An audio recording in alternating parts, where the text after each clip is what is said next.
Over the past 2 years, because of the global health pandemic, remote work has been the number one digital transformation that many businesses have gone through.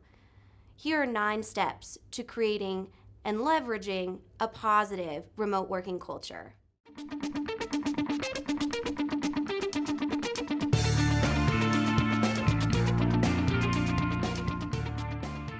Step 1, over communicate goals and objectives.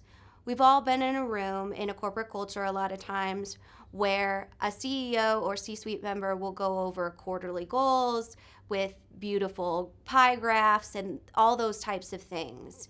However, with a remote working culture, we don't have the opportunity to see that all of the time. So over communicating on a very consistent frequency, the enterprise goals and the goal of your transformation project is absolutely pivotal to making sure your team is aligned and motivated to continue to work towards project goals and objectives. Step 2, offer a central resource hub. This could be any type of asset management technology where remote employees have easy and transparent access to not only enterprise resources, but resources that will help them develop within their job. This should also be a sharing platform where they're able to collaborate with teammates in a work environment. Ideally, something like a live chat or a community message board would be involved in this so they still feel as though they're collaborating and working with their team members. Step 3, regularly assess your company's culture and mindset throughout a remote working environment to make sure that you're analyzing any opportunities to better support them. A survey only goes so far. You just have to make sure you're listening to the results and really activating any areas of improvement.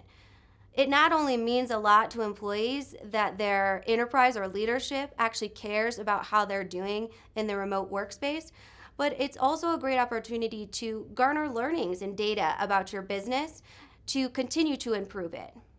Step 4, build an actionable and achievable career path. Employee development within 2022 is one of the main trends that we see within the HR community, or just the year of the worker. Within this space of great resignation, it's really on businesses to make sure that your workforce sees their clear opportunity to grow, and your managers are effectively communicating milestones or giving actionable feedback to frontline workers that want to grow within the organization.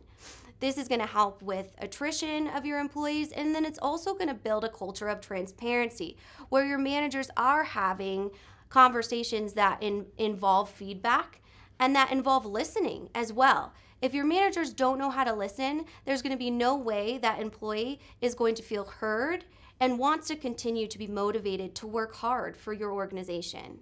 Step 5, recognition. Within a remote workforce, it can be really lonely. And a lot of times when you don't have that in-person or at your desk conversations or impromptu stand-up staff meetings, it can be hard to know if you're on the right path, which is why employee recognition is so critical to the success of a remote workforce. Even little things like weekly wins from a leadership stakeholder or recognition for Employee of the Month. That's something that might not be a huge accomplishment, but it gives the perception and authenticity to your workforce that you do truly care and want to celebrate the great work they've done. Recognition should also come from a team level as well. So when you're developing your team managers, make sure that they have strategies to recognize their team on that sort of smaller ecosystem, because that's really where culture is developed and activated within the day-to-day interactions that an employee has within your organization. Step 6, and arguably the most important aspect on our list today, is respecting employee boundaries when managing a remote workforce. Do not, and I repeat, do not micromanage. Trust your employees unless they have given you a reason not to. And if they have, make sure that you're really discovering the root cause of that. Is there something that you can do as an organization to better promote productivity on their point? Or are they in a situation where they're not able to work in a stable environment from home? And how can you help them address that? Making sure that you have the autonomy and trust for your team in this new environment is going to create a culture of trust and make that employee really want to work hard and succeed as a team within the organization. Step 7, offer usable and valuable benefits to the employee. We've all seen benefits within an organization that can range from an employee fitness stipend or a specific membership.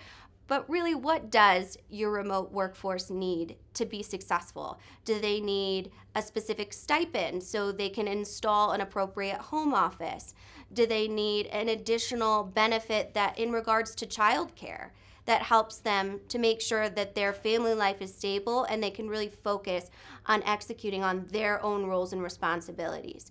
Again, leverage your company's feedback to see how you as an organization can optimize your employees' relationship with the business. Step 8, be fun and engaging. A lot of times we're on a Zoom call that is opened up to our colleagues' homes. This can be a really vulnerable experience, especially when you have dogs barking at the Amazon guy, or in my case, 2 toddlers in the background. So it really humanizes the employee experience. There's an opportunity to take the pressure away from being perfect and leadership really building on these fun and engaging experience. For example, do a pet of the month instead of employee of the month, or do a company Zoom blooper reel that makes everyone laugh and remind us that it's not perfect within a remote environment, but that doesn't mean that we can't be successful and continue to collaborate as a team. Step 9, our final step, is to create a company watering hole in a virtual environment. Some of the best ideas come from collaboration within shared areas in office space, and you gotta do your best to create this within a virtual environment that's safe. Create a platform where employees can engage with their peers without feeling like Big Brother or they're being monitored on what they talk about, so they feel more comfortable in really engaging in dialogue. Make that something that managers set expectations that you do engage in so that you can continue to create a culture of collaboration and make people have fun and healthy relationships at work. We all know that a remote workforce is here to stay, specifically when it comes to a digital transformation and building a culture of innovation that can implement new technologies in a remote environment. I'm Kyler Cheatham, Global Marketing Director here at Third Stage Consulting Group, and those are just 9 steps to creating a positive remote work environment. Please follow us on YouTube and subscribe to our channel. We put out new videos every Monday, Wednesday, and Friday. Please also visit our influencer channel over at Eric Kimberling's profile and leave a comment if you have a step 10 here. Thank you so much, and we'll see you next time.